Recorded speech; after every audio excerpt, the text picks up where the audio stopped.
Den næste sang, den hedder Isak, og handler om vores ven Isak. Som engang døbte i øl. Ja, præcis.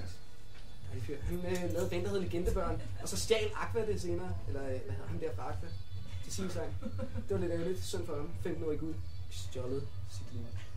Det var med René Diff. Ja. Det er ikke René Diff, det er ham, der er gift med... René Diffus. Ja.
Jeg elsker at dele det, så man kan se mit band der, fordi de drikker samtidig efter nogle minutter. Det er det eneste, vi har planlagt på hovedet.